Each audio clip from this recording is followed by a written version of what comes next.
On this Money Monday, we wanted to break down which credit cards best fit your needs in 2025 and what you need to know before applying for one. Well, we'd like to welcome Chip Lupo, writer and analyst for the personal finance website WalletHub. Glad to have you with us. Oh, my pleasure. Thank you for having me. So let's start here. What are some of the first things that people should think about when they want to open up a new line of credit?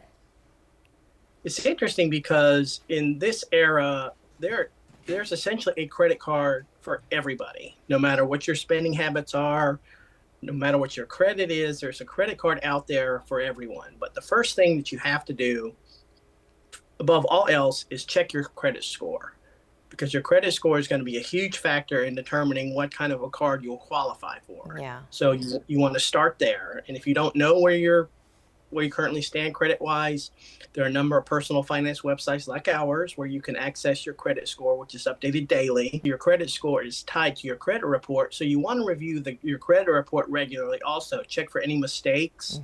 Sometimes you may have paid off an account and that's not reflected on your credit report. Sometimes there may be fraudulent entries on your credit report, which would drag your credit score down. So always make it a habit of reviewing both of those in tandem and make sure they kind of sync up. Because if you notice a considerable drop in your credit score and you're not sure why, the answer may be in your credit report. All right, so once you get your credit score, once you've checked your credit report, you said that there's a credit card out there for everyone. So how do you then select what's right for you?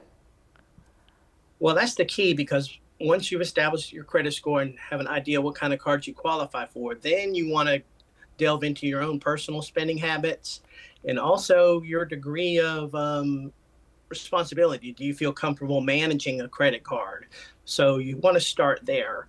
Now, for example, if your thing is, if you're beginning to travel, if you travel a lot, you would want to invest in a travel credit card such as the Chase Sapphire Preferred card that gives you rewards on travel. For the most part, credit card points do not expire, but they can be devalued. One day they might be worth a certain amount redeemed for travel, but then one day they may not.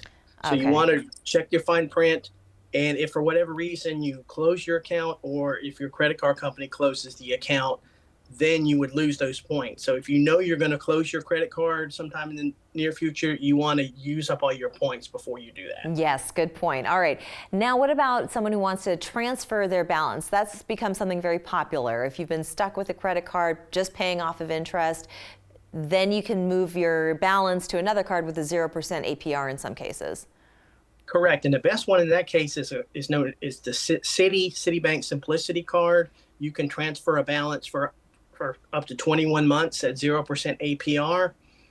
And that's a good practice if you're saddled with a credit card with mounting debt and interest rates that are currently averaging about 22-23%. A card like the Citi Simplicity would be a wonderful choice. The catch is that balance transfer cards do come with a pretty high regular interest rate. So once you want to pay that balance off before the introductory period expires, otherwise whatever's left is going to be subject to an interest rate again, probably even higher than 22-23%. Oh, goodness gracious. And that accrues daily. Okay, one last question for you. For people who are wanting to repair their credit, what is a good credit card out there that people should maybe look into? Wow.